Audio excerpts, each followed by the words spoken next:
안녕하세요. 저는 덤메대학원에서 국어과를 담당하고 있는 윤미선입니다. 이번 2호 학년도 대비 6월 모의평가에 대해서 개략적인 등급 컷을 먼저 말씀드리고 어려웠던 지문의 풀이를 같이 하도록 하겠습니다. 일단 시험을 본 다음 날 기준으로 되어 있는 전반적인 예상 등급 컷을 좀 말씀을 드려보면요.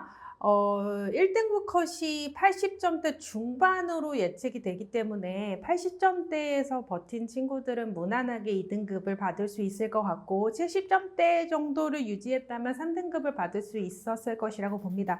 아마 등급 컷이 이렇게 배치가 된다면 표준 점수는 130점대가 넘어갈 것으로 생각이 되고 그렇다는 이야기는 생각보다 꽤 난도가 높았던 시험이라고 할 수 있겠습니다. 그럼 작년 수능, 그러니까 이 4학년도 수능을 비교해 보자면 전반적인 흐름이나 문제 구성은 거의 같았다고 보고요. 그리고 화작 기준으로 봤을 때 등급 컷도 거의 유사합니다. 그럼에도 불구하고 이제 인문 지문의 경우에 생각보다 난도가 올라갔기 때문에 제가 보기에는 구조는 같은데 내용적인 측면에서는 조금 더 진보하지 않았나 생각이 들고 올해 수능에서도 이것과 비슷한 구성은 유지될 것으로 보입니다. 일단 오답률이 높았던 지문들을 먼저 소개를 해드리면요. 작년 6월부터 아마 대부분의 경우에 문학이 어렵고 독서는 쉬워진다는 식으로 이야기들을 하지만 작년 수능도 그리고 이번 6평도 가장 오답률이 높았던 문제들은 결국에는 독서가 차지하고 있습니다. 그리고 오답률이 높았던 문제 문학에서는 고전 문학이 아니고요. 현대 시가 나왔다는 것을 본다면 문학의 난도를 그렇게 높여주는 것이 과연 맞는 명제인가라고 하는 고민이 듭니다.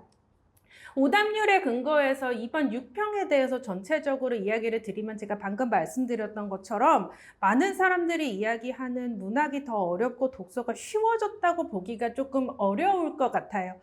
논리를 설명해 드리자면 문학의 경우에 여러분들이 체감상 어렵다고 느껴지셨거나 특히나 현대 소설 같은 거 어둠의 혼이 조금 어렵게 느껴지셨겠죠? 그 이유는 선택지를 좀 꼬아서 냈기 때문입니다.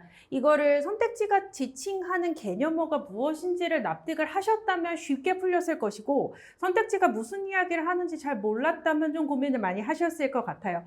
그럼에도 불구하고 독서의 경우에는 특히나 인문지문 가나 복합의 경우에는 난도가 높은 것이 맞습니다.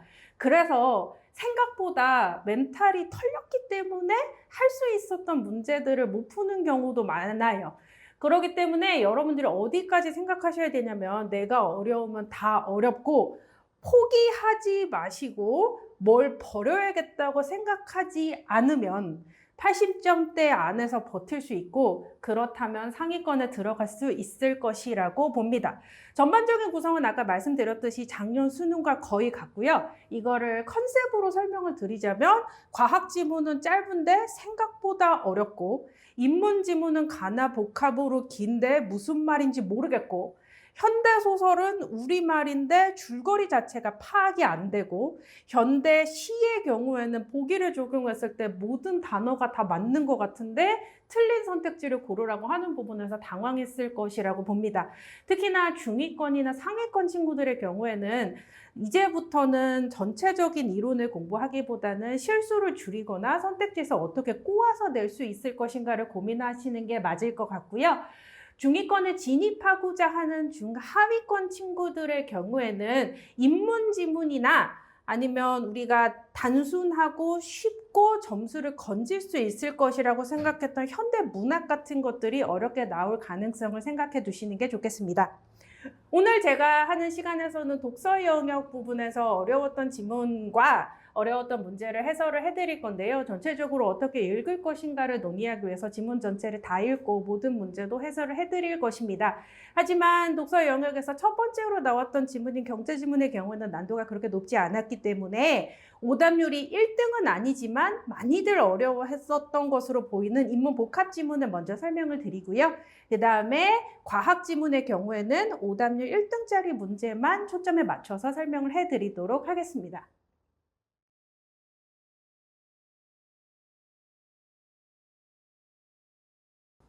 준비되셨는지요? 독서 영역에서 더 어려웠다고 생각되는 세 번째 독서 지문, 가나 복합, 인문 복합 지문을 설명해 드리도록 하겠습니다. 여러분은 시험지에 4페이지를 펼치시면 될 것 같네요. 가지문입니다. 전통적인 윤리학의 주요 주제는 선, 올바름과 같은 도덕 용어에 대한 해명을 바탕으로 무엇이 옳고 그른지를 판정하는 객관적 근거를 찾는 것이다. 괜찮으시면 도덕 용어에다가 체크를 해두시겠습니까? 왜냐면요, 그 아래에 나오는 도덕 문장하고 도덕 용어가 완벽히 같은 의미는 아니기 때문이고 헷갈릴 수 있으니까 미리 체크를 해두겠습니다. 그러나라고 하니까 여기서 내용이 끝나게 되고요. 전통적인 윤리학은 그렇게 중요하진 않은 것 같아요. 이어서 보면 윤리학은 오랫동안 그에 대한 만족스러운 답을 내놓지 못했다. 이러한 상황에서라고 하니까 에이어라고 뒤에 이어지는 이 학자는 전통윤리학과 내용이 좀 다르겠죠. 근데 제가 1단락의 내용을 보니까 에이어는 여기 어쩌고 저쩌고 주장했다라는 유의 서술어가 들어가는 문장에 다 밑줄을 쳐놨어요. 그러면 1단락 부분에서 에이어의 주장이 나오는 걸 보면 이 글의 구조는 전반적으로 주장과 근거 구조라고 볼 수 있겠죠. 주장과 근거 구조의 경우에는 가장 중요한 주장 혹은 메인 주장이라고 불릴 만한 것을 찾고 걔를 지지해 주는 애들이 단순한 근거인지 아니면 보조적인 주장인지 이 근거가 어느 주장을 지지해 주는지 같은 거를 분석해 보시는 것도 좋은 방법입니다. 그럼 에이어의 메인 주장 한번 볼까요? 도덕적으로 옳고 그름에 관한 문장인 도덕 문장은 진리 적합성, 즉 참 또는 거짓일 수 있다는 성질을 갖지 않는다는 주장을 펼쳤다. 이게 전체적인 메인 주장일 것 같은데요. 이렇게 보면 우리가 키워드를 어디까지 골라야 되냐면 주어인 도덕 문장은 진리 적합성을 갖지 않는다 하고 참 또는 거짓의 성질을 갖지 않는다 하고 이제 같은 말이죠. 그렇다면 우리 이렇게 정리를 한번 해볼까요? 에이어의 경우에는 도덕 용어를 사용한 도덕 문장은 진리 적합성하고 이제 우리는 참 또는 거짓으로 판단하는 거하고 같은 셈인 말로 보면 될 것 같아요. 그래서 도덕 문장이면 참 또는 거짓을 판단할 수 없다고 얘기할 수 있겠죠. 이어서요. 2단락입니다.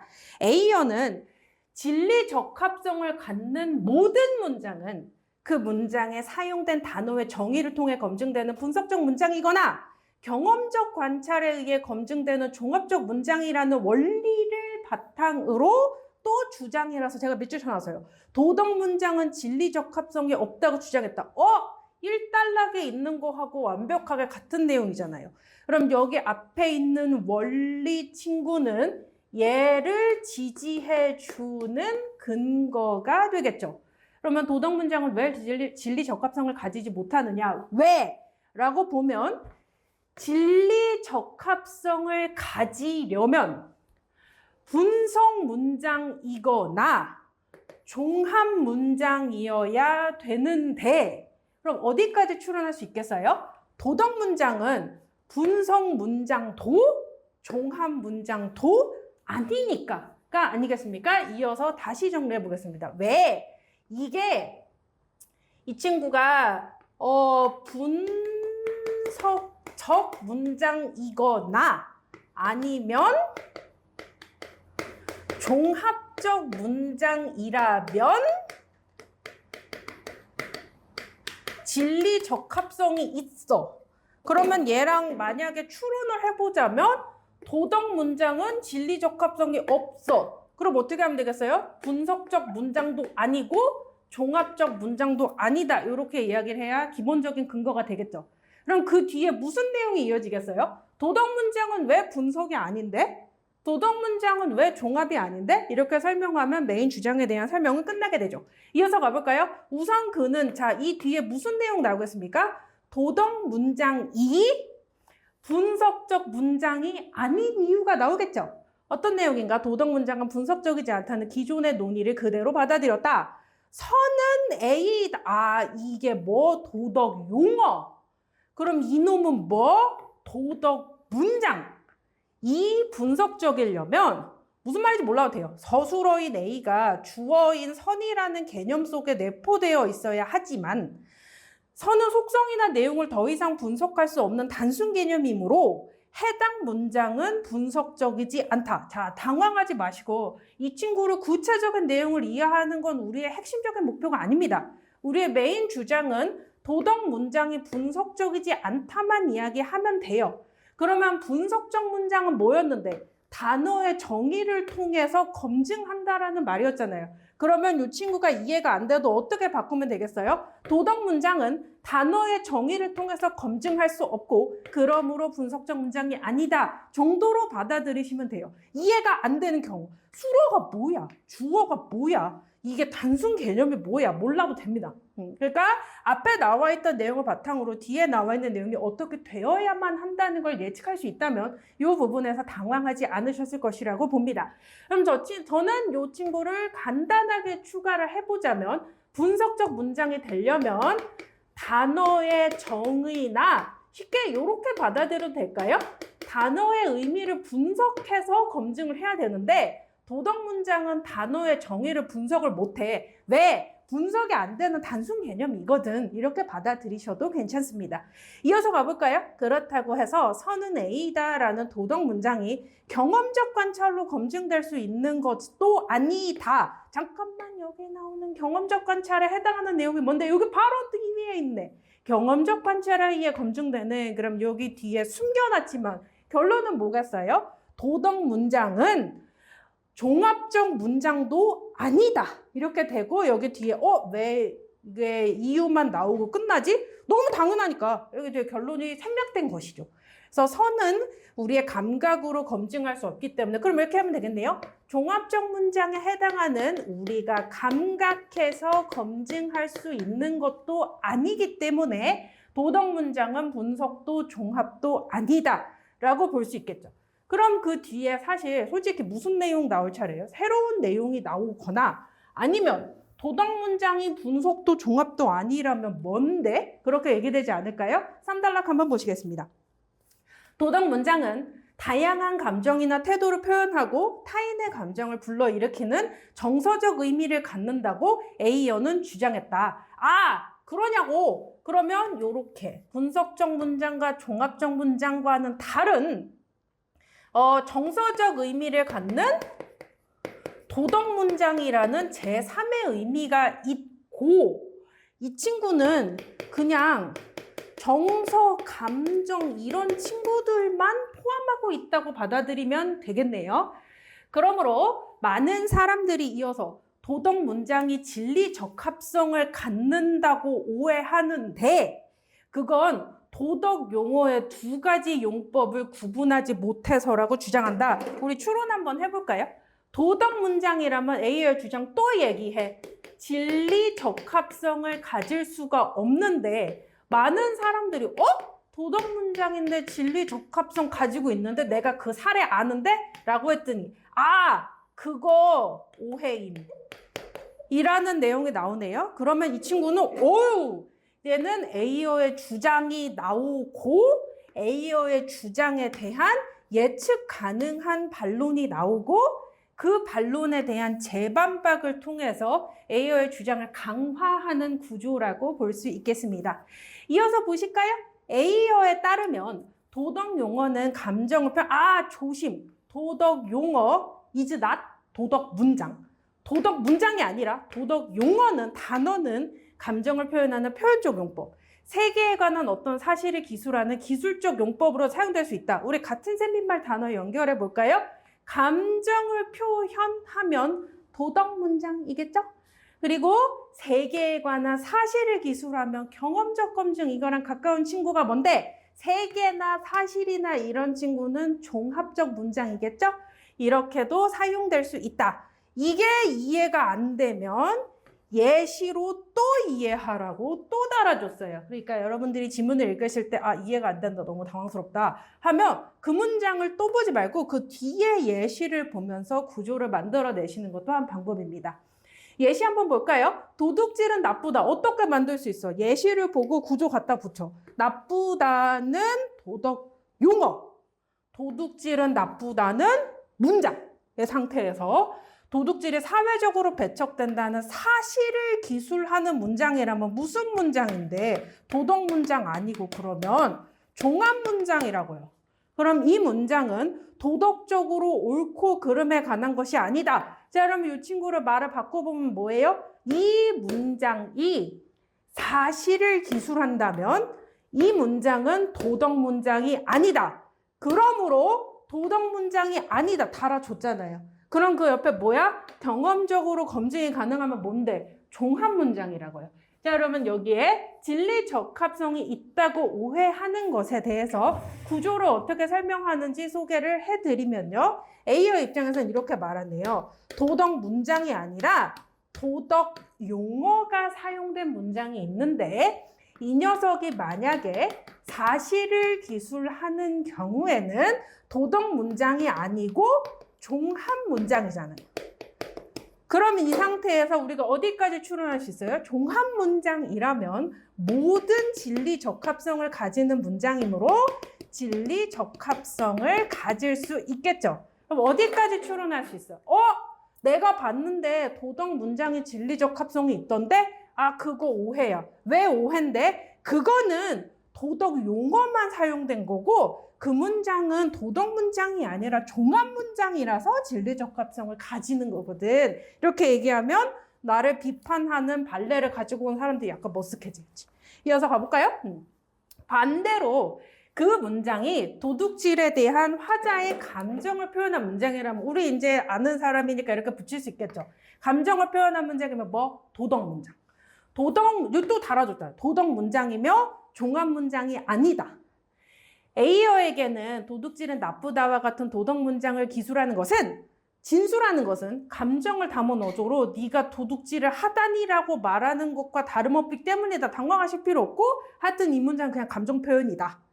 A어의 주장대로라면 도덕 문장은 도덕 용어 아니고 도덕 용어가 사용된 도덕 문장, 즉 도덕 용어가 사용되는데 감정을 표현한 문장이라면 감정을 표현하는 도덕 주체로부터 독립적으로 존재하는 무언가를 기술할 수 없다. 이걸 같은 쌤말로 바꾸면 사실 윗단락에 있었던 세 개로 보시면 돼요.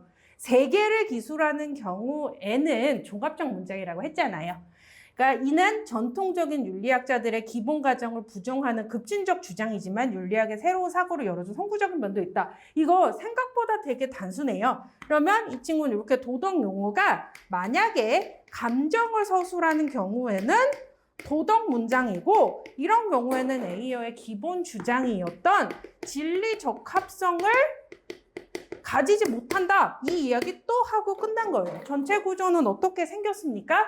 A어의 주장을 보여주고 그에 대한 근거를 다룬 다음에 거기에 대해서 발레가 있잖아요 라는 예측 가능한 반박을 다시 재반박하는 구조라고 할 수 있겠습니다. 자, 그러면 가지문을 우리는 어떻게 풀 거냐면 내용을 지문을 왔다 갔다 하면서 풀면 시간이 너무 오래 걸리니까 이 구조와 기본적인 내용 자체를 아예 외워버립시다. 다시 정리를 해볼까요? 가를 외우자. A어의 메인 주장은 도덕 문장은 진리 적합성을 가지지 못한다. 즉 참거짓 판단이 불가능하다는 얘기죠. 왜? 진리 적합성을 가지려면 분석이나 종합 문장이어야 되는데 도덕 문장은 분석도 종합적 문장도 아니니까 그럼 뭔데? 도덕 문장은 그냥 제3의 문장이고 도덕 문장은 감정을 표현하는 문장일 뿐이다 라고 했더니 아닌데? 내가 봤더니 도덕 문장도 참거짓이 판단이 되는 종합적 문장인 경우도 많던데? 라고 했더니 A어가 그거 오해다. 왜? 도덕 용어가 사용된 문장일 뿐이지 그 녀석이 종합적 문장일 때도 있고 도덕 문장일 때도 있는데 너네들이 이해한 진리적 합성이 있는 애는 도덕 문장이 아니고 도덕 용어가 사용된 종합적 문장일 뿐이니까. 그게 되죠? 이해가 안 되면 다시 정리해볼까요? 분석적 문장의 경우에는 단어로 검증하고 이 경우에도 진리적 합성은 있고 종합적 문장은 감각으로 검증하고 이 경우에도 진리적 합성은 있습니다. 그럼 도덕 문장은 이 둘 중에 아무것도 아니라며. 그럼 무슨 의미인데? 정서적 의미만 가지게 되고 진리 적합성이 없습니다. 그렇다면 이 친구를 반대 구조로 추론하면 검증이 불가능하다는 것까지는 뽑아낼 수 있겠죠. 그리고 우리가 1단락에서부터 조심하셔야 될 것은 도덕 용어가 도덕 문장인 건 아니고 도덕 용어가 사용된 문장이 사실을 기술하면 종합 문장이고 도덕 용어가 사용된 문장이 감정을, 기술이 아니겠죠. 감정을 표현하게 된다면 검증이 불가능한 도덕 문장이므로 진리 적합성이 없겠다라고 할 수 있겠죠. 가지문만 보고 풀 수 있는 문제인 문제 12번에 가보겠습니다. 5페이지에 있는 첫 번째 문제, 문제 12번입니다. 가에 나타난 A의 입장으로 적절하지 않은 것은, 이런 문제를 여러분들 어떻게 푸시냐면 지문을 보면서 근거 문장에 밑줄을 치고 OX 판단하시는 것도 괜찮아요. 근데 사고력을 조금 더 늘리기 위해서는 가 전체가 주장과 근거 구조고 근거가 어떤 주장을 지지하는데 이제 우리는 알잖아요. 그러면 같은 셋빈말이나 키워드가 어떻게 변형되어 있는지를 보면서 한번 외워서 풀어보시는 건 어떨까요? 가봅시다. 선택지 1번입니다. 도덕 용어를 기술적 용법으로 사용한 문장은 뭐였지? 종합 문장. 검증 가능. 됐죠? 두 번째 2번. 표현적 용법을 활용하면 도덕 문장임. 이러면 감정을 표현. 됐죠? 선택지 3번이요. 주술의 의미 관계, 관계를 통해, 단어를 통해 분석하면 분석적 문장이었죠? 그러면 이 친구는 분석했죠. 선택지 4번이요. 도덕 용어의 용법은 도덕 용어가 만약에 사실을 기술한다 하면 뭐 하기로 했는데 종합적 문장이 되고 그 녀석이 감정을 표현한다라고 하면 도덕 문장이 되기로 했잖아요. 그러면 기술적 용법과 표현적 용법으로 구분하는 기준은 기술하는 사실의 종류가 아니라 무엇을 서술하느냐에 따라 다르겠죠. 다시 도덕 용어가 사실을 기술하는지 아니면 감정을 표현하는지에 따라 기술적 용법과 표현적 용법을 구분할 수 있다 이렇게 되죠. 이 문제가 내는 스킬을 한번 보시겠어요? 여러분이 만약에 급하게 풀거나 대충 이해하고 푼다면 키워드는 된다고. 그러니까 얘를 옳다고 보고 넘어갈 수 있어요. 이런 게 답을 모르겠는데 라고 고민이 될 때 제가 말씀드리고 싶은 거는 지문을 사실 여러 번 읽는다고 해서 답이 나오지 않아요. 왜냐하면 요게 틀렸다는 것을 입증할 만한 근거 문장이 지문에 없기 때문이죠. 근거는 어디 있는데 우리가 추론해야 아는 거잖아요. 다만 이 정도까지는 생각해 줬으면 좋겠어요. 수능이 고도화되고 최근에 특히나 국어 영역에서 난도가 높아지게 되면서 이제 되는 단어, 안 되는 단어로 푸는 시대는 끝났다. 그럼 어떻게 풀 건데? 라고 하면 여기 들어가 있는 키워드들의 관계를 보고서 뽑아내야 하는 겁니다. 이거는 독서도 그리고 문학도 다 공통이거든요. 그러니까 시간이 없을 때 혹은 아무리 봐도 적절하지 않은 걸 골라야 되는 5개 다 맞는 것 같아 보여. 그렇다고 하면 선택지만 한 번만 더 보고 단어를 보는 게 아니에요. 얘네들 사이에 이어진 문장인지 아는 문장인지 주술 관계가 어떻게 되는지를 한번 판단해 보시는 건 어떨까요? 선택지 5번 빨리 보고 넘어갈게요. 도덕 문장의 진리 적합성 있다는 거 오해야. 그게 뭐였는데? 도덕 문장이 사실은 알고 보면 종합 문장인데 그러므로 진리 적합성이 있다고 오해한 거 아니요? 이렇게 하면 되는 거죠. 얘에 대한 근거 문장도 지문에 있을까라고 해서 지문을 2번, 3번 읽는다고 해서 근거 문장은 나오지 않습니다. 내용을 읽고 정확하게 이해하셔야 풀 수 있는 문제고 최근에는 2점짜리 문제도 이 정도로 난도가 올라갔다라고 볼 수 있겠죠. 이어서 가볼까요? 우리 빠르게 가봅시다. 인문복합에서 나지문에 해당하는 내용입니다. 최근에 사실 트렌드는 찬성과 반대 뭐 이런 식으로 지문의 가나를 나누기보다는 가지문에 나와 있던 내용을 좀 확장하는 게 트렌드가 아닌가 싶습니다. 가지문에 있는 내용은 여러분들이 이제 완벽하게 이해해서 다 외워서 접근할 수 있다고 보고 가지문을 정리한 내용은 싹 지우겠습니다. 이어서 나지문 봅시다. 논리학에서 제기된 의문이 윤리학의 특정 견해에 대한 비판이 되기도 한다. 논리학이랑 윤리학 이야기를 하는데 괜찮으면 이 친구를 그냥 밑줄만 쳐두세요. 이따가 얘기할 거니까 밑줄만 쳐두세요. 중요해서 그런 게 아니라 얘기하려고 하는 거예요. 밑줄만 쳐두고. 다음 논의는 이것을 보여준다. 이게 뭐냐면 논리학이 윤리학으로 이어지는 경우. P면 Q야. 논리학 얘기 나오겠죠? 그러면 P면 Q이다. P이다. 따라서 Q이다. 인 논증을 정권 긍정식이라고 한다. 아이고 잠깐만. 이게 중요해서 동그라미 치는 게 아니라 제가 설명해 드리려고 체크해 두는 거거든요. 논증이라는 녀석에 대한 배경 지식을 먼저 설명을 해 드릴게요. 배경 지식을 알고 있다면 여러분들이 조금 이해하기가 편했을 것이고, 배경 지식이 없었어도 읽고 이해해서 풀 수는 있는데 조금 당황스럽잖아요. 그러면 논증과 관련되어 있는 배경 지식을 먼저 설명을 해 드리겠습니다. 자, 일단 주어와 서술어 관계로 이루어져 있는데 참거짓 판단이 가능하다면 그 친구는 명제라고 부릅니다. 사실 우리가 도덕과 관련된 이야기를 하고 있었기 때문에 이 사례가 원래 명제에 명확하게 부합하는 건 아니에요. 왜냐하면 표절 나쁜 것이 다 참거짓을 명료하게 판단할 수는 없으니까요. 그래서 논리학이나 수학에서는 조금 더 엄밀하게 이야기해야 되지만 우리 전체 주제는 도덕 문장이기 때문에 일단 예시를 대충 이런 걸로 쳐볼게요. 그랬는데 이렇게 생긴 하나의 주술관계 문장이 부정어 혹은 뭐 또는 혹은 그리고 혹은 그러면이라는 조건어 등으로 인해서 연결이 되어 있으면 복합명제라고 부르거든요. 근데 이 상태에서 앞문장이면 뒷문장이다 이렇게 연결이 되어 있는 걸 조건문이라고 부릅니다. 그러면 이게 P나 Q 등의 문장이 되는 표절은 나쁘다. 표절을 한 노래는 나쁘다. 이렇게 주술 관계를 가지게 되고 그리고 논리적 연결사에 해당하는 뭐뭐 하면 요런 애가 들어가겠죠? 이런 경우에 조건문이라고 하고 그럼 얘가 조건으로 되어 있으니까 앞문장에 있는 애는 앞조건 그래서 전건이라고 부르고요. 뒷문장에 있는 애는 뒷조건이니까 후건이라고 부릅니다. 그 상태에서 우리가 P면 Q이다라고 하는 조건문이 만약에 참이라고 쳐요. 그러면 거기에 맞춰서 사실 4가지 경우에 논리적인 조작을 가해 볼 수 있을 것 같아요. 일단은 이렇게 한번 생각해 볼까요?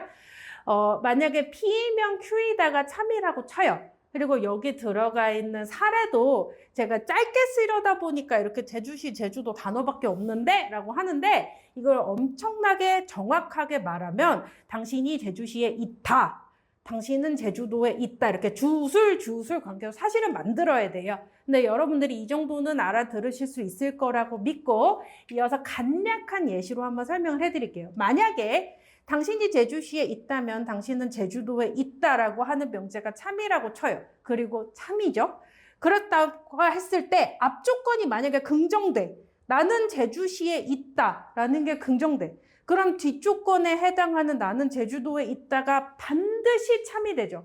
이렇게 논리적으로 반드시 참임을 이끌어내는 것을 연역 논증에서 타당성이라고 부르고요. 타당한 경우의 논증 과정은 옳다는 의미에서 식이라고 부릅니다. 이게 전권 긍정식이거든요. 그러면 전권을 부정할 수도 있냐? 가능하죠. 너가 제주시에 있다면 너는 제주도에 있는데 나는 제주시가 아니야.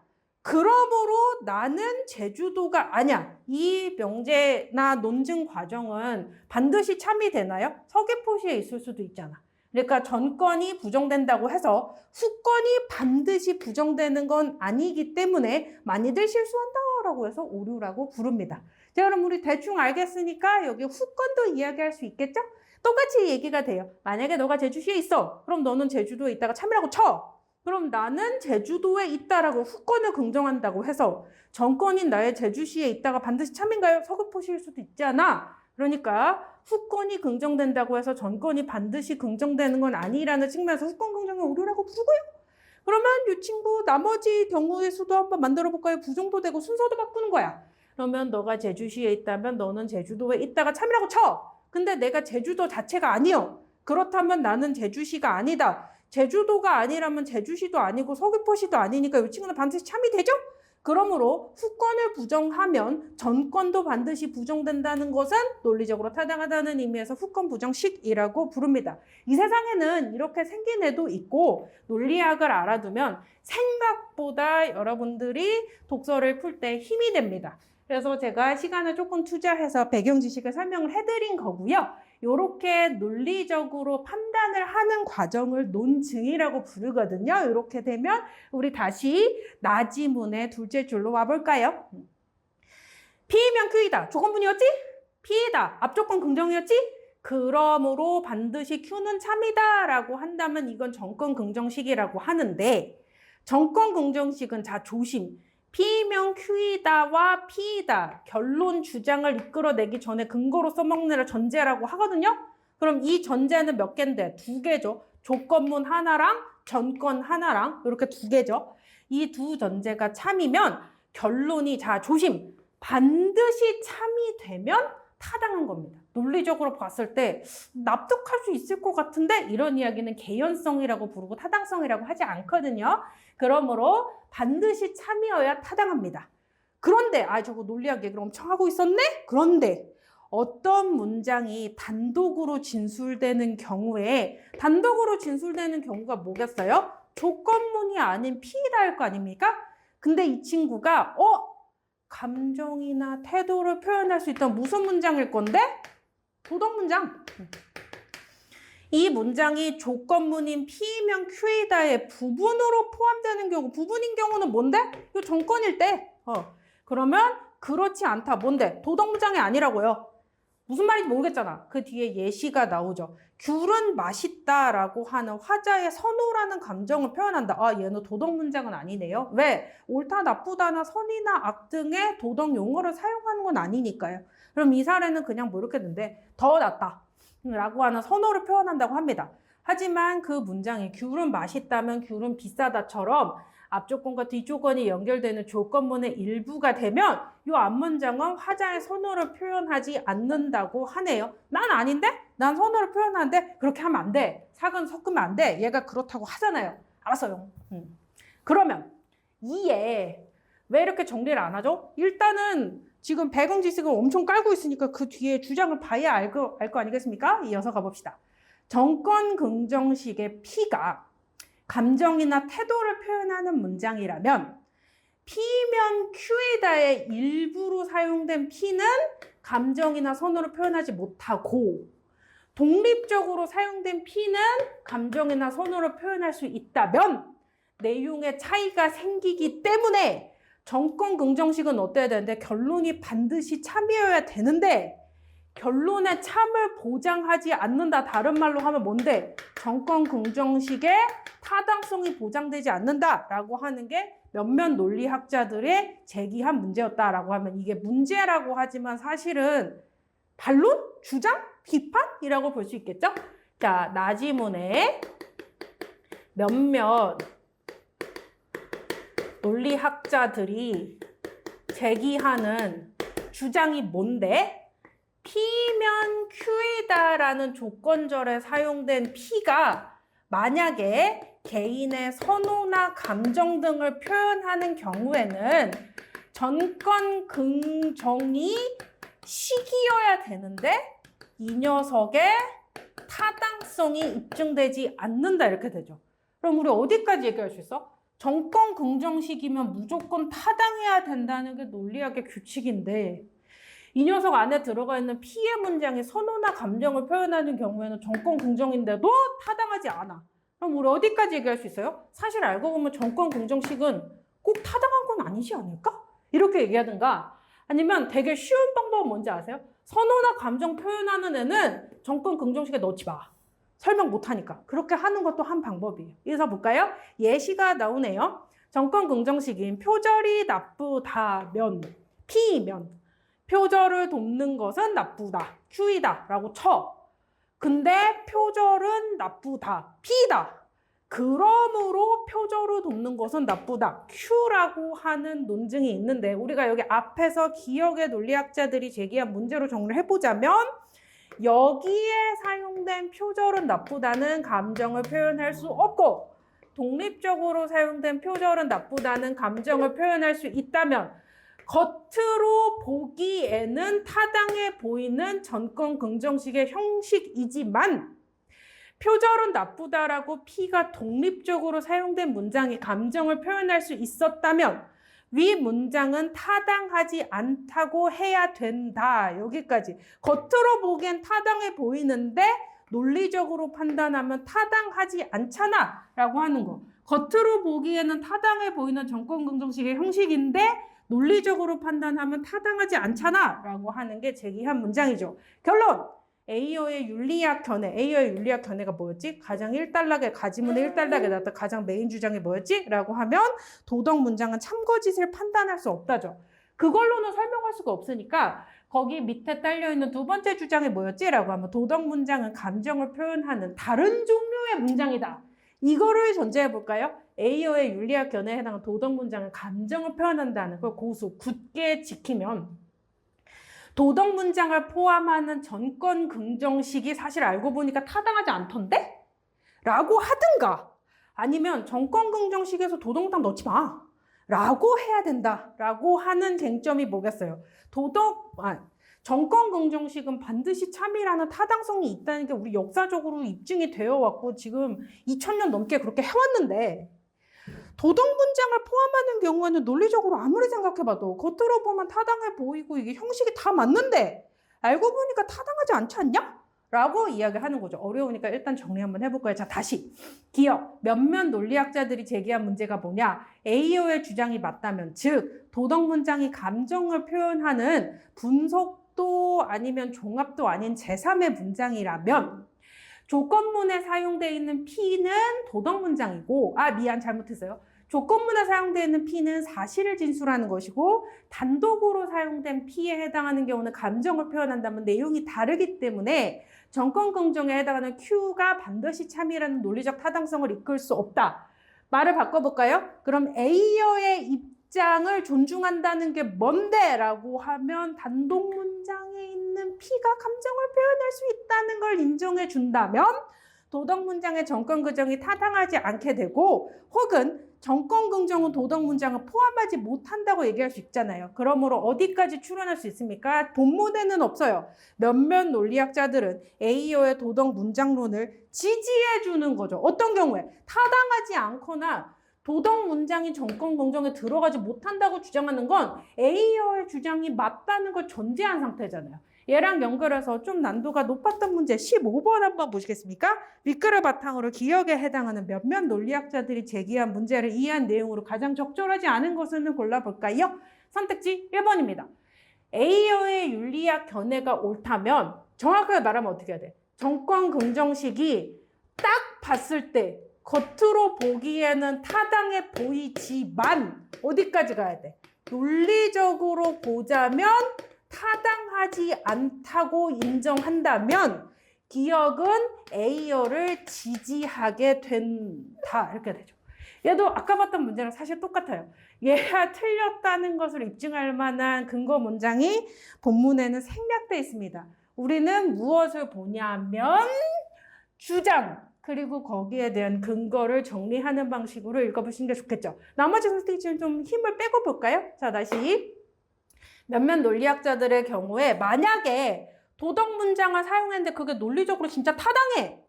그러면 A어의 견해가 반대되는 거겠지. 그러므로 수용될 수 없다는 괜찮겠죠.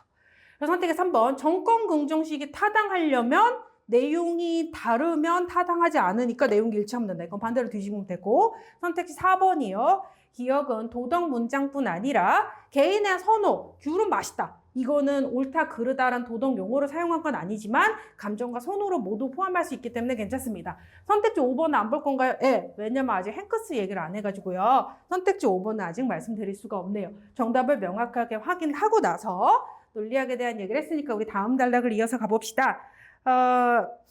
이랬을 때 5페이지에 있는 윗단락에서 밑줄 쳐져 있는 기억의 내용을 제가 살짝 잘라놨어요. 그래서 이어서 가볼까요? 표절은 나쁘다. 그랬을 때 이게 행크스가 이걸 대답한다는 거예요. 죄송합니다. A로 묶여져 있는 마지막 단락을 바로 이어서 보겠습니다. 표절은 나쁘다라는 문장은 표절이라는 대상에 나쁨이라는 속성을 부여하는 내용을 가지는데 자, 이거 뭐였냐? 이거는 나쁘다, 좋다, 나쁘다니까 도덕 문장이라고 해도 되겠죠? 그래서 행크스가 보기에 도덕 문장은 속성을 부여하는 건데 그리고 화자가 만약에 문장을 쓴다면 걔는 속성이라는 내용과 완전히 관련이 없을 수는 없거든. 그러므로 그런 문장, 도덕 문장의 경우에는 단독으로 진술되는 P든 조건문의 일부에 해당하는 P였든 판단적이다. 이렇게 하면 되죠. 잠깐만. 그럼 우리 내용을 정리해보면 정권 긍정식이 타당하지 않은 이유는 P면 Q에다 사용된 P랑 단독으로 사용된 P랑 내용이 달라서 문제가 되는 거잖아요. 그럼 이 친구에 해당하는 애는 사실을 진술하는 애고 단독으로 사용된 애는 감정이나 선호를 표현하는 친구라면 내용이 달라서 이 친구가 타당성을 입증할 수 없어. 그러면 얘를 반박하는 방법 중에 하나는 뭔데? 다르지 않다고 이야기하면 되잖아. 여기 조건문에 사용된 P랑 단독적으로 사용된 P가 내용이 같아. 그러면 반드시 타당하다는 기존의 논리학의 입장을 고수할 수 있겠죠? 그러므로 이어서 가볼까요? 도덕 문장이 대상에 판단적이라는 것은 대상에 속성을 부여하는 내용을 지니는 것이 그 문장의 본질이라는 것을 뜻한다. 당황하지 마시고 판단적이라면 속성 부여가 본질이다. 이렇게 뼈대만 걸을까요? 이어서 도덕 문장을 비롯한 모든 판단적인 문장은 이 세상에 존재하는 모든 판단적인 문장에는 도덕 문장에 포함되어 있습니다. 그럴 때는 참 또는 거짓일 수 있다. 그럼 여기에 진리 적합성에 대한 대립된 입장에 나오네요. 다시 A어의 경우에는 도덕 문장은 종합적 문장도 그리고 분석적 문장도 아니니까 진리 적합성이 없다라고 했는데 그것과 다르게 행크스는 도덕 문장도 사실은 판단이잖아? 속성이잖아? 그러니까 참 또는 거짓이 가능하다. 다시 조건문의 일부로 포함되어 있는 문장도 판단적이야. 그리고 단독으로 사용된 문장도 판단적이야. 그러므로 자 여기 굳게 체크하면 되겠죠. 내용이 같아. 내용이 다르지 않아. 그렇게 된다면 정권 긍정식은 실제로 타당해. 이건 뭐였어요? 타당해 보일 수 있다. 여기 앞에 기억에서 제기한 문제로 얘기하자면 딱 봤을 때도 타당하고 실제로도 타당하다라고 하면 기억이 제기한 문제 상황에 대해서 해결이 된 거죠. 해결이 되려면 우리는 뭐가 전제가 돼야 되는데 도덕 문장도 사실 판단적이고 그러려면 참 또는 거짓일 수 있어야 돼. 그럼 이거 A어랑 대립되는 거예요? 정리. 그러면 이렇게 얘기할 수 있겠죠. 우리가 보기에 A어가 무슨 바보도 아니고 말도 안 되는 헛된 소리를 하는 것도 아니고 A어가 지금까지 얘기해왔던 도덕 문장은 제3의 무언가 다른 것이다라는 게 그동안 통해왔던 이유는 뭘까? 즉, P이면 Q에다에 포함된 P인 사실을 진술하는 것과 단독으로 사용된 P인 감정을 표현하는 경우에 뭐가 그래도 느낌적으로 다르니까 A어가 그동안 인정되지 않았을까? 라고 할 때 다른 점은 무엇인가? 가령 귤은 맛있다. 선호를 표현하는 것이 만약에 조건문의 일부로 사용되는 경우에는 속성을 부여하는 행위를 하는 것은 아니기에 판단적 본질은 있고 자 서술어 조심 발현하지 못한다. 그럼에도 불구하고 판단적 본질은 여전히 있다라고 하면 어디까지 볼 수 있겠습니까? 단독으로 사용된 P와 조건문에 포함된 P는 본질은 같고 그 발현 여부가 다르겠죠. 다시 정리. 그래서 행크스의 주장은 뭐냐면 도덕 문장을 포함하는 정권 긍정식이 직관적일 뿐만 아니라 논리적으로도 타당하대요. 왜? 단독으로 진술된 P도 조건문에 사용된 일부의 P도 내용이 같으니까. 왜 같은데? 둘 다 판단적이니까. 그러면 이 친구로 연결한다면 A어의 주장을 반박하게 되고 또 한편으로는 기억에 몇몇 논리학자들이 제기한 문제인 직관적으로는 타당해 보이는데 논리적으로 보면 타당하지 않지 않냐? 라는 문제는 해결되죠. 왜? 직관적으로 타당하고 사실 실제 논리적으로도 타당하니까. 이런 친구를 이어서 보자면요. 일단 다시 정리를 해보자면 단독으로 진술된 P와 조건문의 P는 본질을 판단적이라는 본질은 같고 그 본질의 발현 여부가 다른 것이죠. 얘랑 연결해서 난도가 좀 높았던 문제 중에 하나 문제 13번 한번 보시겠습니까? A로부터 출하한 내용으로 가장 적절한 것은을 골라보시죠. 보자. 귤은 맛있다. 선택지 1번은 귤은 비싸다. 단독이건 아니건 간에 판단적이다 라고 얘기했었죠. 선택지 2번입니다. 단독으로 진술되었을 때든 아니든 판단적이고 모든 판단적인 문장은 참 또는 거짓을 가지게 된다. 선택지 3번이요. 귤은 맛있다는 조건문의 일부로 진술이 될 때는 대상의 속성을 부여하는 판단적인 본질을 가지고 있지만 발현되지 않을 뿐이다. 선택지 4번이요. 화자는 귤의 맛있음에 속성을 가지는 경우에는 내용과 완전히 무관하지 않다. 이렇게 하면 되죠. 선택지 5번입니다. 표절은 나쁘다는 화자가 나쁨을 부여하지 않는 맥락이 뭐였는데 이 녀석이 제가 보기엔 이거 아닐까요? 조건문의 일부를 차지하고 있을 때 우리가 겉으로 보기엔 대충 감정이나 선호가 아니라 사실을 서술하는 것 같은 맥락에서도 본질은 그대로 이렇게 고르시면 되겠죠. 이 친구도 마찬가지로 같은 셈인 말이 계속 반복되고 다른 말로 달라지고 이렇게 되는 거니까 정신을 잃지 마시고 같은 셈인 말이 어떻게 연결되는지를 판단하시는 것이 좋겠습니다. 나의 내용을 다시 한번 정리해 볼까요? 제가 나를 시작하는 첫 번째 문장에 밑줄 쳐놓으라고 한번 해봤을 것 같은데 생각보다 글이 길어지는 경우에 일단락은 우리가 앞으로 읽어가야 하는 내용의 길잡이가 됩니다. 전혀 상관없었을 거라고 생각했고 잊어버렸던 일단락의 첫 번째 문장 한번 볼까요? 논리학에서 제기된 의문이 윤리학의 특정 견해에 대해서 비판이 된다. 이랬을 때 논리학에서 제기된 의문이 뭔데요? P다가 만약에 도덕 문장인 경우 도덕 문장을 포함하는 정권긍정식은 딱 보기에는 타당해 보이는데 사실 생각해보면 두 문장의 내용이 달라지니까 정권긍정식은 논리적으로 알고 보면 타당하지 않게 되고 그럼 정권긍정식은 문제인 거 아니야? 라고 했더니 행크스가 사실 아니야. 문제 없어. 실제로도 타당하고 직관적으로도 타당해. 왜 그렇게 얘기했는데 정권긍정식은 도덕 문장이든 아니든 항상 타당하고 논리적으로 문제가 전혀 없거든.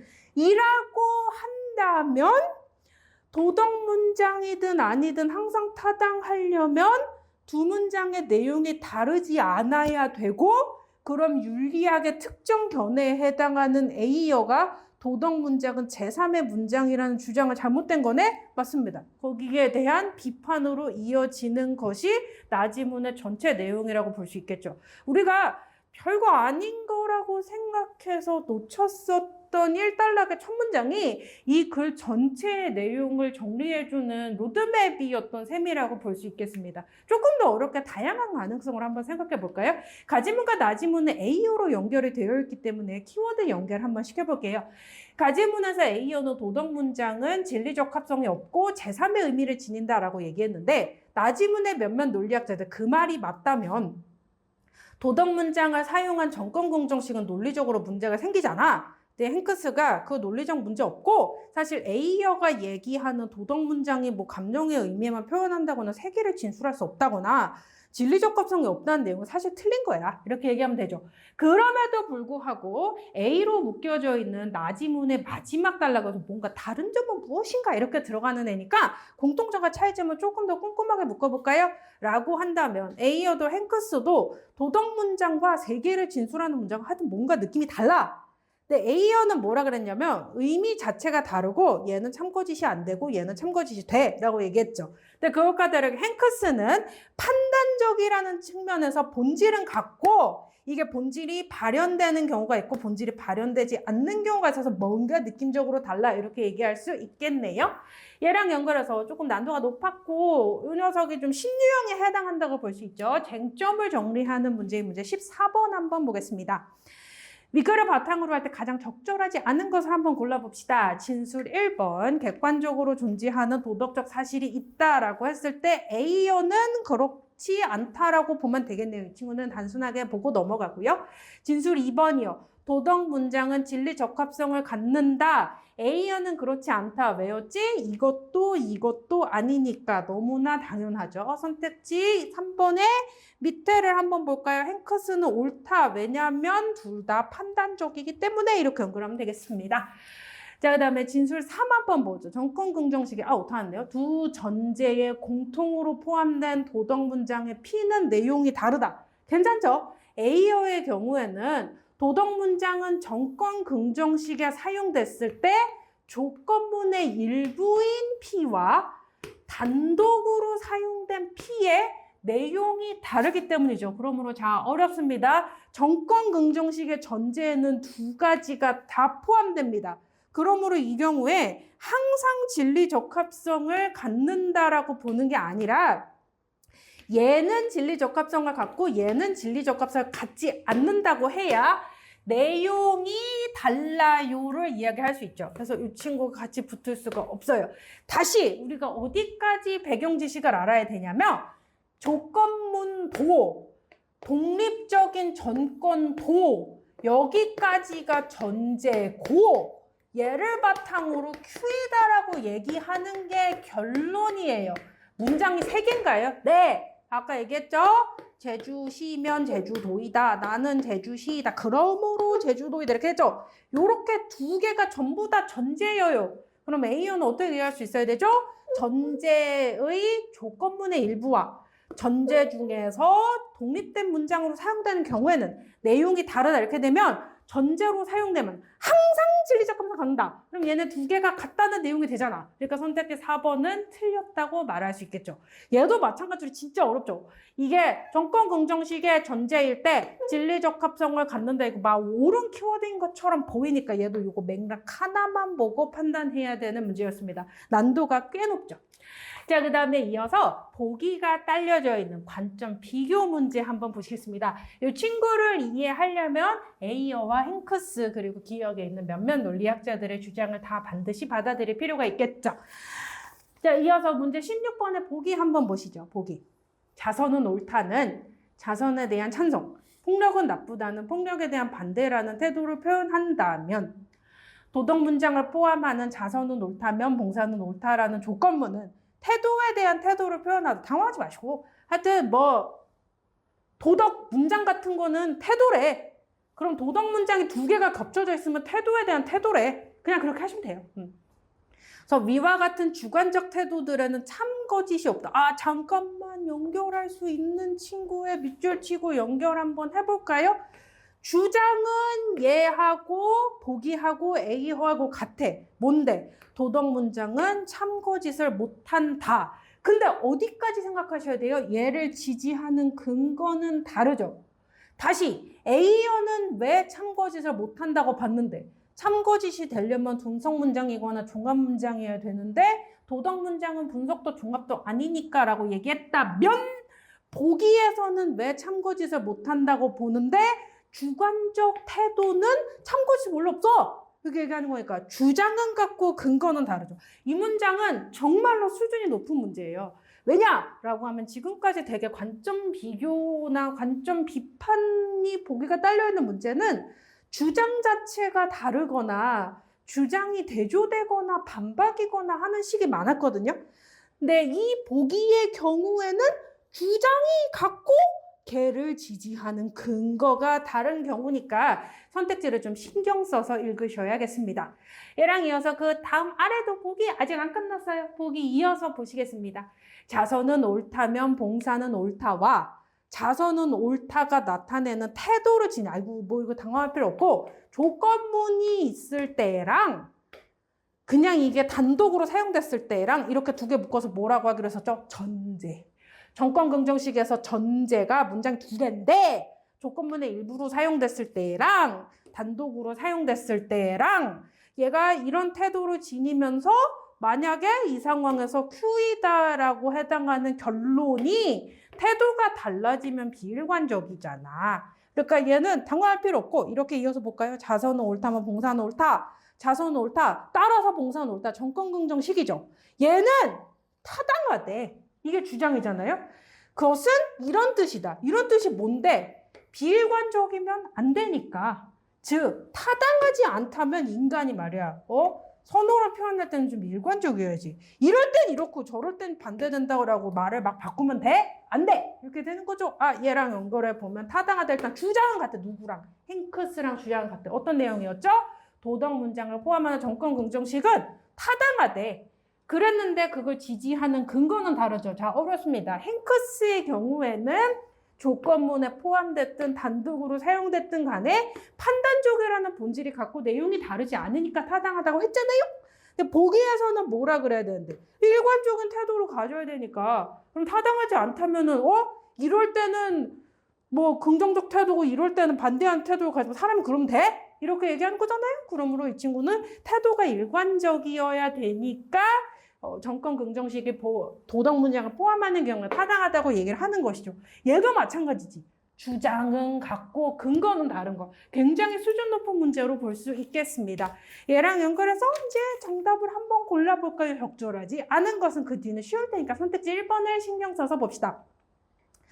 도덕 문장이 태도나 감정을 표현한다는 주장은 도덕 문장이 태도나 감정을 표현한대. 그러면 도덕 문장을 포함하는 조건 아까 얘기했죠. 문장이 2개 나왔으니까 태도에 대한 태도 이렇게 되잖아요. 태도에 대한 태도로 연결된다는 점에서 보기의 주장과 상충되지 않는 거 너무 당연한데 보기가 어려우니까 선택지는 아주 단순하게 나왔는데 이런 경우에는 서로 충돌하는 건 요 단어가 좀 어려울 수는 있지만 이 키워드 자체가 틀렸다고 X 칠 수 있기 때문에 선택지 자체의 난도가 높은 것은 아닙니다. 근데 보기에 들어가 있는 내용들은 좀 어려웠죠. 다른 애들도 구경 한번 해볼까요? 다 적절한 선택지예요. 선택지 2번입니다. 논증의 타당성이 전제와 결론의 참에 의해서 규정된다는 주장은 이 친구가 뭐였는데 타당성 얘기 뭐였어요?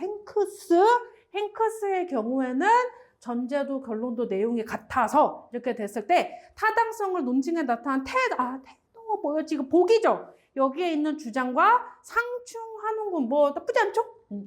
이런 친구를 연결해서 보면 되겠고 그다음에 이어서 얘는 이렇게 해도 되겠죠. 전제와 결론의 참에 의해서 규정된다라고 하면 주장은 같고 근거는 다르다. 그러면 이 부분은 차이점이 있다. 선택지 3번이요. 무엇이 옳고 그른지에 대한 객관적 주장 기준을 세워야 한다. 그 1단락에 가지문에 1단락에 나왔던 거네. 도덕 문장은 주관적 태도를 나타낸다는 보기의 주장. 그러네. 주관적, 객관적 상충하는 거 나쁘지 않죠? 선택지 4번입니다. 귤은 맛있다가 화자의 선호를 표현한다는 주장은 요거는 감정이나 태도를 표현하는 주장과 반대되진 않는군. 됐고 선택지 5번 도둑질은 나쁘다가 정서를 표출하므로 진리적합성이 없다는 A여의 주장은 진리적합성을 가지지 못한다는 보기의 주장과 주장에서는 공통되는 건 이렇게 연결하셔도 되겠습니다. 자, 이 문제를 보고 나서 이 지문 전체에 대한 정리를 한번 해볼까요? 어떻게 생각해야 되냐면 정권긍정식이나 이런 걸 포함하는 논리학이라고 하는 게 진짜 어려운데 얘가 6평에 나와서 참 다행이다. 왜냐면 그렇다면 수능에는 안 나올 거니까 라고 생각하시면 되고요. 그럼에도 불구하고 여러분들이 하나 반드시 기억하고 앞으로 가지셨으면 좋겠는 태도를 말씀드리자면 인문 철학 지문의 경우 특히나 글이 길어지는 경우에 제가 아까 A여는 뭐라고 주장했다라고 생긴 문장에만 밑줄 쳐놓은 거 보셨나요? 만약에 주장이 나온다면 주장과 글을 지지하는 근거로 접근하는 것이 가장 좋겠습니다.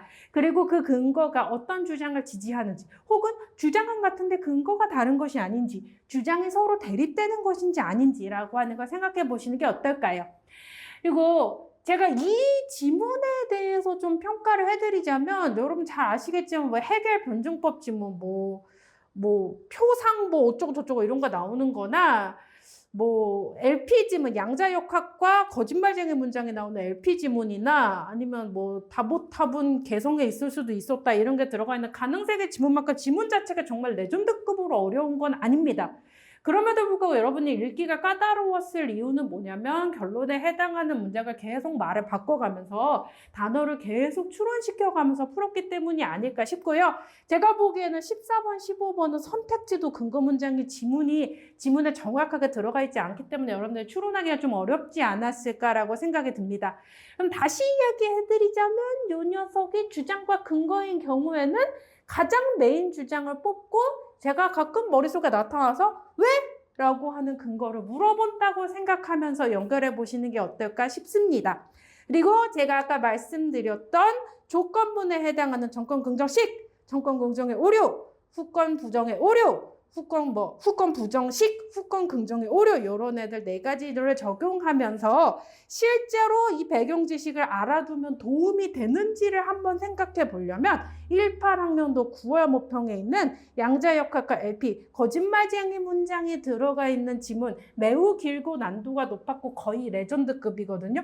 이 지문 한번 연습해 보면서 논리학의 기본 배경 지식을 깔아두는 게 독해하는 데 도움이 되는지 안 되는지를 한번 판단해 보시는 건 어떨까 싶습니다.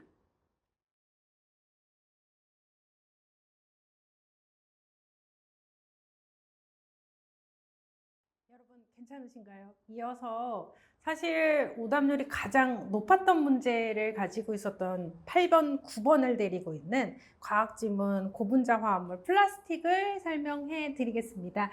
여러분 문제지에서는 3페이지를 펼치시면 되겠네요. 1단락은 그렇게 어려운 내용이 아니니까 빠르게 읽고 나서 2단락부터 집중해서 볼까요?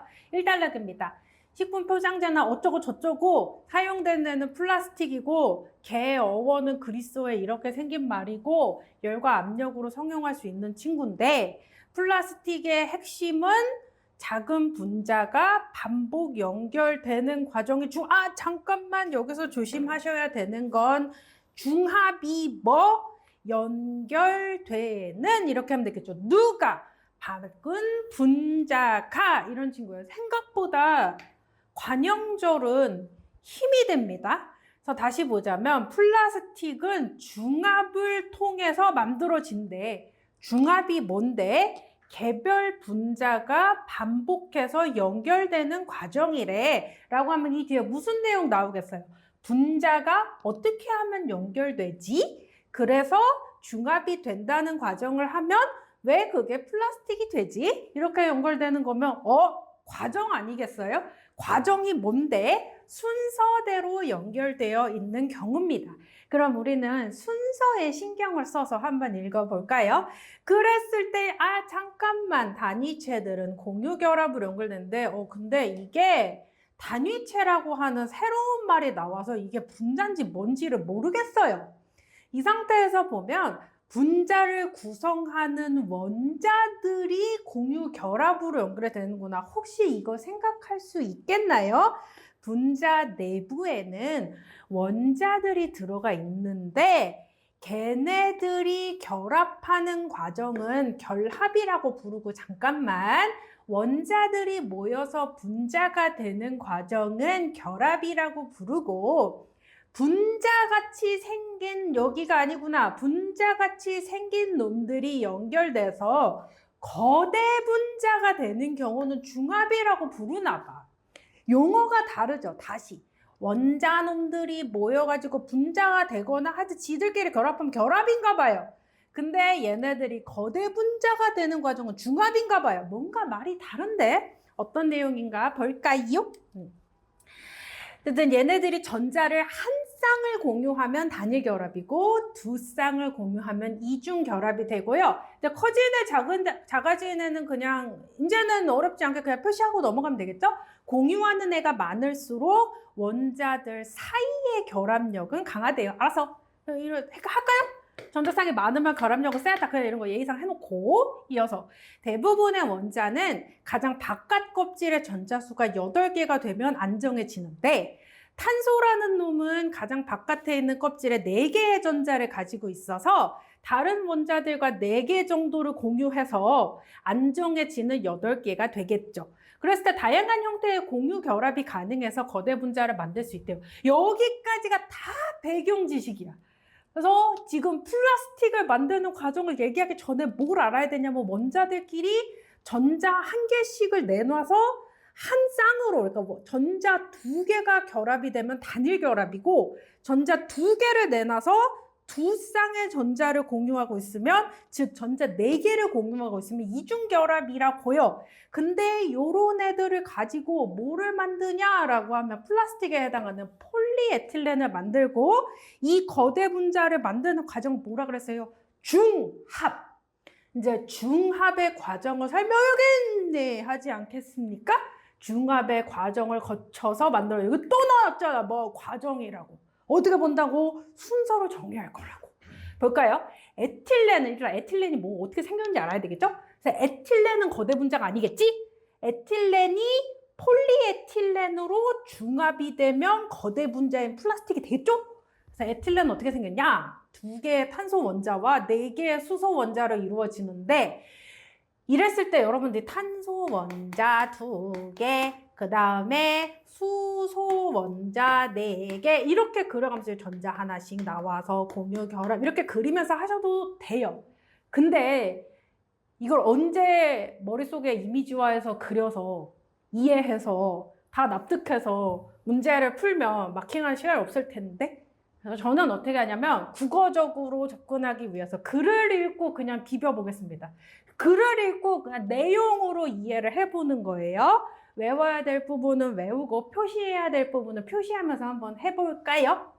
에틸렌은 두 개의 탄소 원자, 수소 원자 4개로 이루어져 있대. 이 친구는 분자겠죠?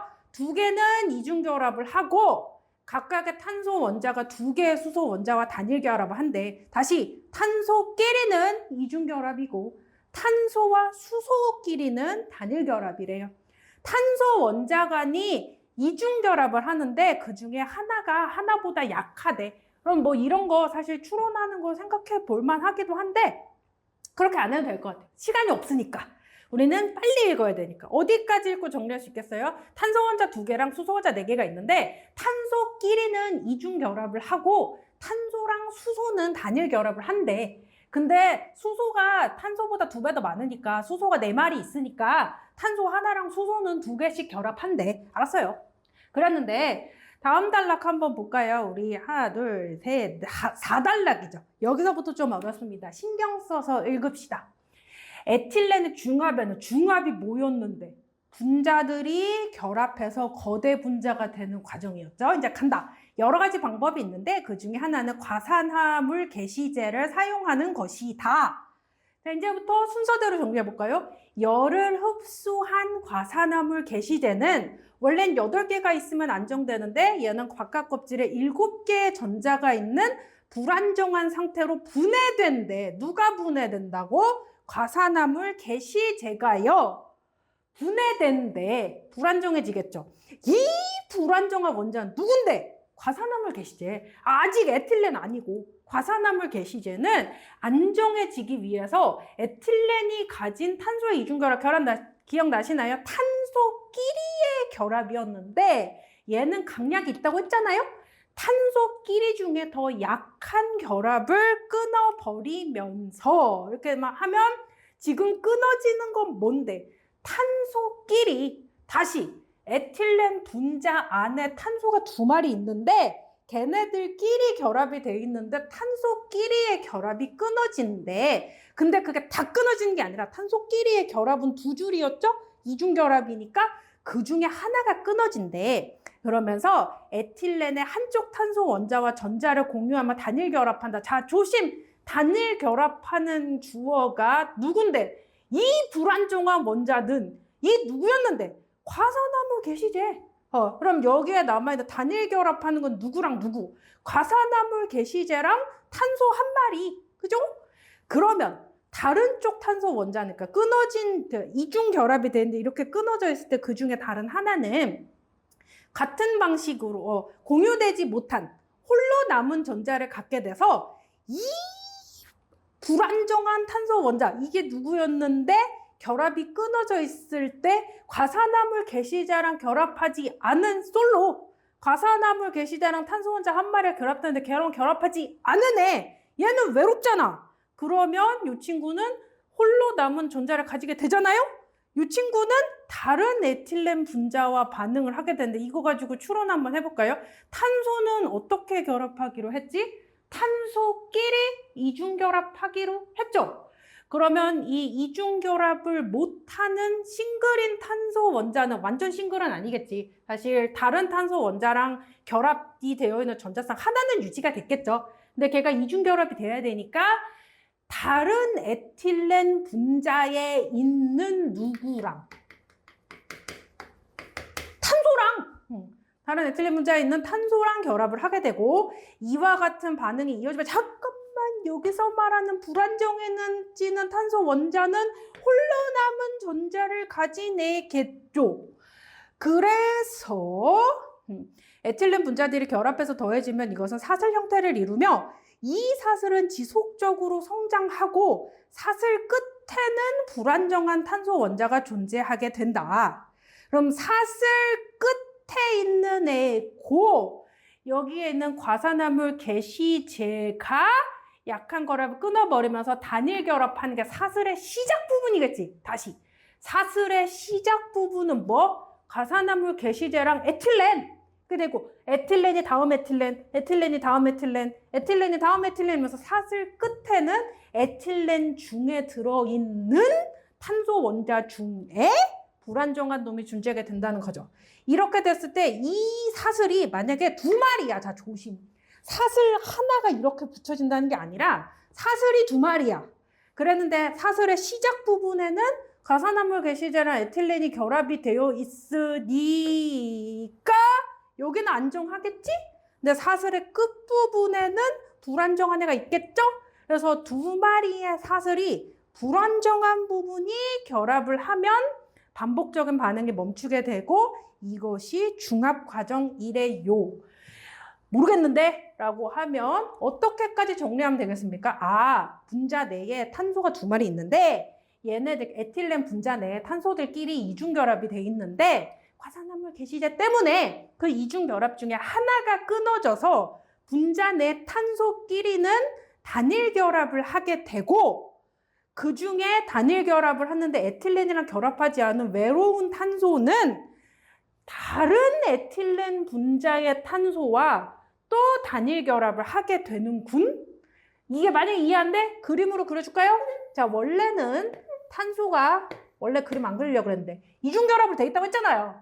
근데 과산화물 게시제 친구가 뿅 들어와서 여기 단일결합한대. 그럼 얘는 이중결합 했잖아. 두 개 있으니까. 나는 어떻게 얘는 끊어져 있잖아.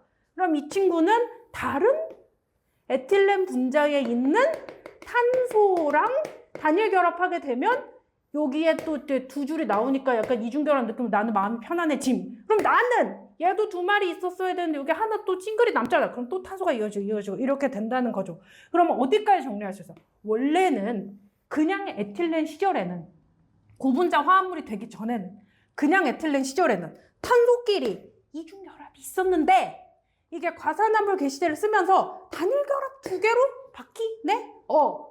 얘도 단일결합 두 개로 바뀌네? 됐나요? 다시 이중결합이 분자 내부에 있는 애들끼리의 단일결합과 분자와 분자 사이에 관계에 있는 단일결합 두 개로 바뀌네? 그러면 전자를 두 쌍공유, 요 줄은 유지가 되고 이중결합이 아니라 단일결합으로 바뀌네? 맞죠? 자, 다시 여기까지 정리. 폴리에틸렌이 생성되는 과정을 볼까요? 에틸렌의 탄소와 수소 원자 사이의 단일결합은 얘기 안 하겠다. 자, 1단계 과산화물 게시제가 탄소 원자들끼리의 이중결합이 있었는데 그 중에 하나를 끊어. 그러면 에틸렌에 있는 탄소 원자가 한 마리가 이제 한 마리가 단일 결합이 되고 에틸렌은 결합 안 된 애는 외로운 전자를 가지고 있으니까 걔가 다른 에틸렌의 탄소 원자와 단일 결합해. 어쨌든 탄소 원자 간의 결합이 된다는 게 핵심이고 이게 수소랑 상관이 없나 봐요. 그랬을 때 그럼 사슬의 시작 부분은 어떻게 되겠어? 과산화물 게시제랑 에틸렌 내부에 있는 탄소 원자 간의 단일 결합으로 돼 있겠죠. 그 사슬의 끝부분은 어떻게 생겼겠어? 불안정한 탄소 원자를 가진 에틸렌이 그러니까 탄소 원자 중에 한 마리는 다른 탄소랑 결합이 되는데 여기 전자는 길을 잃은 상태. 이 상태에서 계속 이어져 있다가 다른 종류의 사슬 끝이랑 만나게 되면 이제 얘네 둘이서 이중결합하게 되면서 안정해지겠죠? 그럼 자 다시 폴리에틸렌은 그러면 어떻게 생겼을까? 과산화물 게시제 에틸렌 이렇게 연결되어 있는 사슬 한 마리랑 과산화물 게시제 에틸렌 이렇게 연결되어 있는 사슬에서 불안정한 에틸렌들끼리 결합하면 끝난다고. 그러면 이제 중합 과정이 끝나면 양 끝에는 과산화물 게시제가 있을 것이고 그 사이에 에틸렌이 껴있지 않겠습니까? 얘만 가지고서 일단 문제 8번 한번 보실까요? 키워드만 봅시다. 선택지 1번이요. 중합을 하면 거대 분자래. 맞아! 선택지 2번. 에틸렌 분자에는 탄소와 수소 사이의 폴리에틸렌 아니고 안정한 상태 에틸렌 때 탄소, 수소 사이의 단일 결합과 탄소 사이의 이중 결합이 모두 존재한다. 맞아! 선택지 3번. 이건 1단락에 있으니까 그냥 봐. 선택지 4번이요. 불안정한 원자를 가진 에틸렌은 과산화물을 게시제로 쓰면 분해되면서 안정해진다. 키워드는 되는데 순서가 한 개도 안 맞죠. 과산화물 게시제를 쓰면 그 과산화물 게시제가 열을 받아서 전자를 7개 가진 상태로 분해가 되고 그놈이 에틸렌에 있는 탄소 원자의 공유 결합을 끊어서 하나랑 결합이 되면 에틸렌에 들어있는 나머지 한 마리의 탄소 원자는 불안정해지고 이 과정으로 계속해서 중합을 하다가 사슬과 사슬끼리 결합하면 안정해진다 이렇게 되잖아요. 순서가 하나도 안 맞아. 여기 들어가 있는 단어들은 다 맞는 말인데 순서가 안 맞아. 왜? 이 지문이 과정이기 때문에 이렇게 생긴 순서 맞춰놓은 선택지를 낼 수밖에 없겠죠. 그럼 선택지 4번이 왜 틀린지 설명 못하겠어. 그럼 선택지 4번이 맞으려면 어떻게 생겼어야 될까요? 안정했던 에틸렌은 과산화물을 게시제로 쓰면 불안정해지면서 다른 에틸렌 분자와 결합하게 되고 두 개의 사슬이 결합되면 안정해지며 중합이 끝난다 해야 맞는 선택지가 되겠습니다. 선택지 5번 이거는 뭐 아까 제가 커진다 작아진다 표시해놓을 예의상 표시해놓으라고 했으니까 이거 보면 할 수 있겠잖아요. 그래서 8번까지는 괜찮아. 오답률 1등짜리 문제 9번 한번 보겠습니까? 제가 아까 내용 정리할 때 왜 그렇게 생김새가 이렇게 생겼을 것이다. 과산화물 게시대 에틸렌 과산화물 게시대 이런 식으로 모양을 만들었을까요? 9번의 선택지 1번 한번 보시겠습니까? 성장 중인 사슬은 아직 사슬 한 마리죠? 폴리에틸렌 되기 전에 아직 사슬 한 마리죠? 얘는 불안정한 탄소 원자는 어디에 나와야 되는데 끝만. 그러면 이 사슬의 시작 부분은 어떻게 생겼는데 과산화물 게시제하고 에틸렌이 결합돼 있고 얘네는 단일 결합 제대로 돼 있잖아요? 그러니까 이 경우에 양쪽 끝부분이라고 보기가 어렵습니다. 이 친구 정답률이 몇 퍼센트게? 21% 내외거든요. 그러니까 풀어서 맞춘 사람이랑 1, 2, 3, 4, 5번 중에 하나 찍어서 맞춘 사람이 거의 같을 정도의 확률이었고 되게 어려웠던 문제였던 건 맞아요. 왜냐면 과정을 설명할 때 그 중에서 누가 누구를 가리키는지가 좀 잘 안 보여서 그런 거거든요. 가장 많이 실수하는 오답 선택지가 아마 2번 아닐까요? 2번 한번 볼까요? 사슬의 중간에 탄소 원자가 우리 이렇게 생각하겠죠. 에틸렌은 두 개의 탄소 원자가 이중결합하니까 하나씩 내놓아 공유하는 단일 결합이 생기면 안 되지 않나? 아니지. 여기 기억의 중합 과정에서 보면 우리 어떻게 얘기하기로 했는데 탄소와 탄소 원자가 이중결합이었는데 이게 과산화물 게시제와 탄소 사이의 단일 결합, 탄소와 또 탄소 사이의 단일 결합, 이게 하나의 분자였잖아요. 그 다음에 다른 분자와 탄소 사이의 단일 결합으로, 즉 이중 결합 하나가 단일 결합 두 개로 바뀐다고 했잖아요. 그러니까 얘는 맞는 말이 되는 거예요. 정말 어렵죠. 제가 알기로는 정답 선택지보다 선택지 2번을 골라서 오답을 체크한 경우가 더 많은 걸로 알고 있거든요. 그렇단 이야기는 이 친구가 이 문제 9번이 파놓은 함정에 대부분 다 보기 좋게 걸렸다는 이야기죠. 뭐 어디까지 정리해야 돼? 과정을 정리할 때 그냥 딱 눈에 보이는 근거 문장일 리가 없지 않을까라고 의심해 보시는 것 같아요. 약간 혼란스러웠어요. 자, 다시. 탄소 원자는 이중결합한다 이렇게 되는데 그렇게 낼 리가 없는데?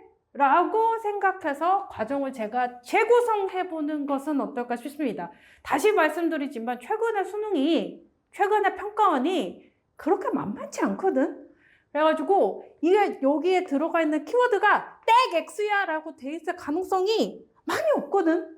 그래서 일치 불일치 문제를 풀 때는 괜찮으면 지문을 안 보고 내가 완전히 재구성해서 되는군 안 되는군으로 갈 수 있는 수준까지 연습해 보시는 건 어떨까요? 기출 문제의 경우에만. 그거는 박사님들이 출제하신 문제니까요. 자, 여기까지 하고 가장 최고 난도 문제 9번까지 확인해 보고 나서 다시 정리를 해볼게요. 과학 지문은요, 여기 뒷단락에 있는 애는 3점짜리 보기가 딸려있는 커진다 작아진다를 체크하는 문제였지만 그렇게 어려웠던 것 같지는 않습니다. 그러면 이 지문에서 얻을 수 있는 교훈은 과정을 좀 제대로 정리하면 어떨까? 일단 지문의 순서를 표시하는 거 할만하고 그 다음에 과정을 내가 재구성해서 나의 언어로 표현할 수 있을 정도로 해보시는 건 어떨지. 거기에 시간을 많이 투자하게 되면 문제를 풀 때 선택지, 심지어 이 친구는 3페이지, 4페이지 이렇게 돼 있잖아요. 그러면 9번 풀 때 어떻게 하는데? 이렇게 보다가 넘어가서 이렇게 보고, 이렇게 보다가 이렇게 보고 하면 정신 놓치고 실수할 수 있겠죠. 그러니까 차라리 지문을 읽을 때 시간을 충분하게 투자해서 내 언어로 재구성을 한 뒤에 문제 9번 같은 거 푸실 때는 내가 납득할 수 있는지 없는지를 보고 여러분의 감을 믿고 풀어보시는 건 어떨까 하는 생각이 드네요. 이 친구는 별로 어렵지 않으니까 이걸 하나 추천드려 볼까요? 순서를 지문에 나와 있는 게 아니라 나의 언어로 완전히 재구성해보는 연습을 해볼 만한 문제가 2022년에 봤던 2, 3학년도 6월 비타민 K의 합성, 비타민 K가 신체에서 적용되는 과정을 나타내준 지문이 있거든요. 요거를 연습해보는 것도 좋을 것 같아요. 근데 제가 올해 들어와서 꼭 하고 싶었던 얘기가 뭐냐면 작년 6월에 촉매 어쩌고 저쩌고 하는 과학 지문은 정말 쉬웠어요. 그래서 풀면서도 다들 어떻게 생각하고 들어갔냐면 재작년까지 수능이 어려웠기 때문에 과학 지문은 버리려고요. 과학이나 경제에 나오면 버리려고요. 이런 생각으로 들어갔는데 인문이 어렵고 과학 지문 너무 쉬운 거야. 풀면 맞았을 텐데 7점을 날려가지고 다 그렇게 오고 그렇다고 인문에서 집중해서 풀었는데 인문이 쉬워가지고 잘 맞은 것도 아니야. 그렇게 해서 20점을 날려오는 케이스가 매우 많았죠. 그래가지고 작년에 다들 이렇게 생각했어요. 과학 지문 쉽게 내줄 건가 보다. 인문 지문이 없고 과학을 쉽게 내줄 건가 보다. 라고 했지만 작년 수능에 과학 지문 쉬웠게? 아니, 이상치와 결측지 당연히 수특 연계였지만 사실 그렇게 제 생각에 쉬운 것 같진 않거든요. 물론 재작년에 있는 엘그래프나 개딱지퐁, 상대 성장 이런 지문에 비하면 쉬웠지만 촉매 지문에 비하면 약간 어려웠단 말이죠. 왜 내가 이런 이야기를 하냐면 작년에 사실 좀 국어 영역에서 특히 대통령님과 결합되는 정치적 이슈가 있어서 수능 쉽게 내준대. 6평 봤어. 과학 지문 너무 쉬워. 그래가지고 이제 쉽게 낼 건가 보다 라고 해서 독서 영역을 이 정도 수준으로 좀 쉽게 하면 되지 않을까? 그걸 독서 영역에 투자할 시간에 고전 문학이나 좀 많이 보고 EBS나 좀 여러 번 정리하는 게 더 효율적이지 않을까라고 생각한 경우가 많았지만 결국에 독서 지문의 난도는 적절한 수준으로 나왔다고 보입니다. 올해도 마찬가지일 것 같아요. 상위권 친구들의 변별을 반드시 필요하고 잘 알고 계시죠? 올해는 의대 정원의 증원 이슈가 있습니다. 그러면 대부분의 경우에 제 생각에는 8, 9월 이후에 반수생들이 엄청나게 들어오게 될 텐데 이거를 작년에 있는 촉매 지문 정도의 수준으로 하면 만점자 대거 사태가 나올 수도 있어요. 제 생각에는 이 정도 지문의 난도를 가지고 오지 않을까라는 생각이 들고요. 그렇다면 사실 문학도 여러분 쉽진 않았죠. 제가 보기에는 상위권, 최상위권 변별은 결국에는 현대문학이나 고전문학이 결정할 가능성이 높지만 그럼에도 불구하고 저는 어디 가서 2등급은 돼요. 2등급 상위권은 돼요 라고 해서 상위권이 된다 정도 이야기를 하려면 여전히 독서를 전부 다 읽고 제대로 읽고 설명할 수 있게끔 하는 게 가장 필요하지 않을까 싶습니다. 그러면 나는 그래도 3등급 정도 나는 등급컷만 만들면 되는 중위권인데 그러면 어떡하냐면 작년의 교훈을 얻으시면 돼요. 포기하면 안 돼. 이게 별로 이거 어려워. 어차피 나는 풀어도 못할 것 같으니까 포기해버려야지 라고 하면 할 수 있었던 문제도 날리게 되고 어려웠던 문제는 오히려 또 고민하다가 점수를 날리게 된단 말이죠. 그래서 지금 아직 상반기밖에 안 됐으니까 나는 원래 경제지문 못해. 나는 과학지문 못해. 이러면서 쉽게 포기하지 마시고 그냥 80분 내에 45문제를 푼다는 게 어떤 것인지를 반드시 체화하는 게 어떨까라고 저는 생각하고 있습니다. 그리고 이제 내가 상위권으로 도약하고 싶다면 제가 아까 말씀드렸지만 독서를 제대로 읽을 수 있으면 될 것 같고요. 최상위권의 경우에는 이번 6평의 경우에 문학 지문에서 선택지를 꼬아서 내기 때문에 다양한 경우의 문제를 기출문제 이외에 다양한 문학의 경우를 생각해 두시는 것도 좋다고 생각이 듭니다. 수험생 여러분, 여러분들이 가지고 있는 모든 순간과 모든 노력과 그리고 모든 고민과 모든 고난도 저희는 사랑합니다. 사랑받고 싶다면 더 매들어 오세요.